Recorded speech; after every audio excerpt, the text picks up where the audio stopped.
Titanic একসময় পৃথিবীর সবচেয়ে বড় ও সবচেয়ে বিলাসবহুল জাহাজ ছিল। নিজের প্রথম যাত্রায় বের হয়। এই জাহাজ সাউথহ্যাম্পটন ইংল্যান্ড থেকে নিউ ইয়র্ক যাচ্ছে, আর এই জাহাজের ভিতর সব রকমের মানুষ যাত্রা করছে। বড় বড় ইন্ডাস্ট্রিজ আর অভিনেতা থেকে শুরু করে অভিবাসী পর্যন্ত, যারা আমেরিকায় যাচ্ছে নিজেদের জীবনকে সুন্দর করার উদ্দেশ্যে। এই জাহাজটি ৬২ বছর বয়সী সিনিয়র ক্যাপ্টেন এডওয়ার্ড জন স্মিথের অধীনে ছিল। এই জাহাজ নিয়ে যাত্রী, সাধারণ জনগণ ও রিপোর্টারদের মধ্যে ব্যাপক উত্তেজনা বিরাজ করছে।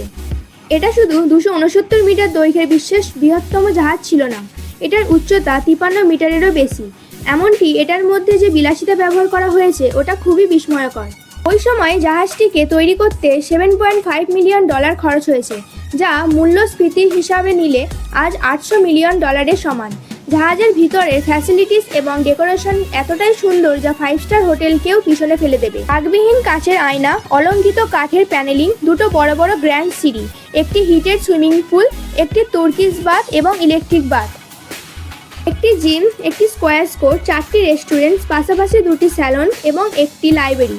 আর যেই রকমের নিরাপত্তার ব্যবহার করা হয়েছিল টাইটানিকে বানানোর জন্য, এই জাহাজকে আনসিঙ্কেবল ধরে নেওয়া হয়েছিল। এমন একটা জাহাজ যেটা কোনোদিন ডুবতে পারে না, কারণ এতটাই নিরাপত্তা ছিল এটির মধ্যে। হোয়াইট স্টার লাইন ছিল এই নিরাপত্তা লেনের নাম। এই কোম্পানির ভাইস প্রেসিডেন্ট এতটাই আত্মবিশ্বাসী ছিল যে তিনি জনতার সামনে এসে বলেছিলেন যে এই জাহাজটি আনসিঙ্কেবল। কিন্তু 2 দিন পরে 12ই এপ্রিল 1912-তে প্রথম সমুদ্রযাত্রা শুরু করার পর টাইটানিক তার প্রথম বরফের সতর্কতা পেতে শুরু করে। মানে আমেরিকা যাওয়ার জন্য টাইটানিক যে আটলান্টিক মহাসাগর পাড়ি দিয়েছিল সেখানে বরফে পরিপূর্ণ ছিল। বড় বড় বরফের পাহাড় ছিল, যা বিপজ্জনক এই জাহাজের জন্য। এই সতর্কতা কোনো অস্বাভাবিক জিনিস নয়। যে জাহাজগুলি সমুদ্রে যাত্রা করে তারা প্রায়ই রেডিওর মাধ্যমে যোগাযোগ করে এবং কাছাকাছি জাহাজগুলিকে সংকেত দেয় যে সমুদ্রের এই এলাকায় অনেক বরফ আছে, সাবধানে আগে যাবেন। এই সতর্কবার্তা পাওয়ার পর টাইটানিক বিপদ এড়াতে তার গতিপথ পরিবর্তন করে, কিন্তু নিজের স্পিডকে কম করে না। এটি 1.5 নট গতিতে তার গন্তব্যের দিকে যাত্রা করে, যা 40 কিলোমিটারের সমান, যা এতটাই দ্রুত বাড়তে থাকে। 2 দিন পরে 14ই এপ্রিল 1912 ছাদটা আরও আইস ওয়ার্নিং দিয়ে দেন, কিন্তু জাহাজের ক্যাপ্টেন স্মিথ এই সতর্কবার্তাকে ইগনোর করে দিয়েছিলেন। টাইটানিকের গতিবেগ কম করেননি। আস্তে আস্তে সূর্য অস্ত গিয়ে রাত নেমে আসে, তাপমাত্রা কম হতে থাকে। 14ই এপ্রিলের রাতের বিশেষ কথা এই যে সেই দিন চাঁদ দেখা যায়নি। চাঁদ ছাড়া চাঁদের আলো ছিল না, তাই এই রাতের দৃশ্যমানতা অনেক কম ছিল। জাহাজের ওপরে একটা কাকের বাসা ছিল, যেটা অনেকটা উঁচুতে থাকতো, যেটাকে লুক আউট পয়েন্ট বলা যেতে পারে। এখানে একজনকে রাখা হয় যাতে সামনে থেকে কে আসছে তা দেখার জন্য। কোথাও কোনো ট্রাফিক কিংবা বাধা তো নেই। যে লোকটি ওখানে বসে থাকে তাকে অনেক ঠান্ডার মুখোমুখি হতে হয়। রাত 11:39 ফ্রেডরিক ফ্লেট নামের একজন ব্যক্তি ওই ক্রস নেস্টে বসেছিলেন। আচমকা সে দেখতে পেল একটা বড় বরফের পাহাড়। তাড়াতাড়ি করে 3 বার ঘন্টা বাজালেন যাতে নিচে যারা বসেছিলেন তারা শুনতে পায়।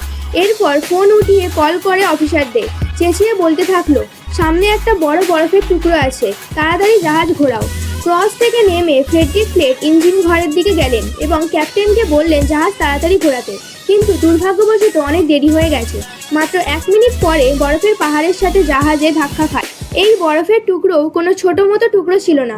দৈর্ঘ্যে 200 × 400 ফিট ছিল, একটা ফুটবল ফিল্ডের মতো বড়, আর উচ্চতায় ক্রস নেস্টের মতো ছিল। বরফের পাহাড়ের সাথে ধাক্কা খাওয়ার পর জাহাজের মানে জাহাজের সামনের পাটটা ভেঙে জাহাজের ভিতরে জল ঢুকতে আরম্ভ করলো। জাহাজটি মোট 10 তলা ছিল। ওপরে ডেক থেকে শুরু করে নিচে পর্যন্ত ছিল। জাহাজে জল আস্তে আস্তে 5 তলা পর্যন্ত ডুবিয়ে দিয়েছিল। জাহাজে যতজন যাত্রী ছিল তাদের মধ্যে মেয়ে, বউ ও বাচ্চাদের আগে ছোট নৌকায় করে বাঁচিয়ে নেওয়া হয়েছিল। ধীরে ধীরে জাহাজের সমুদ্রের নিচে যেতে থাকে।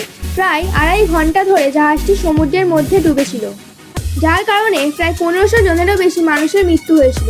এই জাহাজটি যেই কোম্পানি থেকে বানানো হয়েছিল সেই কোম্পানির ভাইস প্রেসিডেন্টের বলা যে এই জাহাজটি আনসিঙ্কেবল। 14ই এপ্রিল তার এই অহংকার ভেঙেছিল। এরকমই আরও অজানা তথ্য জানতে ভিডিওটিকে লাইক করুন এবং চ্যানেলটিকে সাবস্ক্রাইব করুন।